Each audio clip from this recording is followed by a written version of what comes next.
Jesus promises to take your sorrow and turn it into joy. Hello, my name is Mark. Thank you for joining me. I'm one of the Twin Lakes pastors. But that's not just an empty promise from Jesus. In fact, we were looking in John 16 this past weekend, and at verse 20, Jesus says this, "Very truly, I tell you, you will weep and mourn. You will have pain." We all know that to be 100% true. And yet, Jesus says, your pain will turn into joy. Now, bear in mind, Jesus is saying this to his disciples who are about to see him crucified. The darkest, most evil, worst event in the history of the world, they saw with their own eyes. They were devastated. And yet 3 days later, joy began to spring in their hearts and souls in a way that, well, it extends into our lives today. Which brings us to our own pain, our own sorrow, our own loss. And I could speak to God's goodness and his healing power in my own life. But after one of our services, I was talking to a woman whom I've known since she was a child. She was in our Cruise Kids program. I was on staff. And I knew at the time that she had a difficult childhood. There was dysfunction within her family, choices that her dad and mom made that impacted her in a really painful way. And yet now, many years later, she is such a joyful person, a person who really extends so much love and care for others. How did that happen?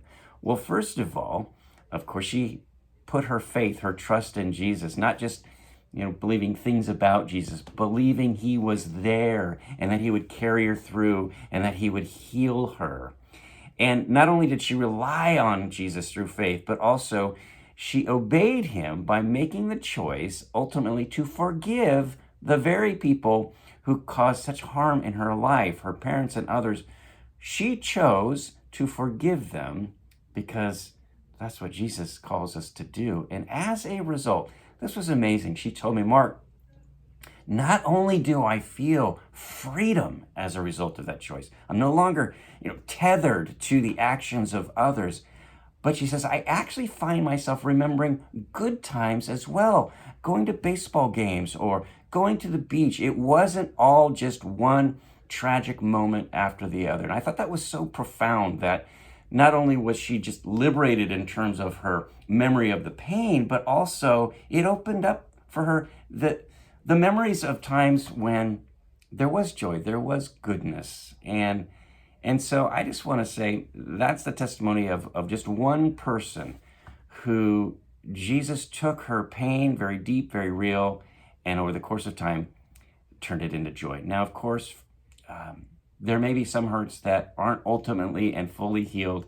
until we see Jesus face to face, until he wipes every tear from our eyes. But we can lean into that reality and we can expect that over the course of time, he will make good on his word, that yes, we will have pain, but our pain will be turned into joy. And so I hope that gives you a sense of hope about what Jesus will be doing in your life today, tomorrow, and on the day that you see him. Well, thanks for joining me, and may God bless you, and may he give you much joy.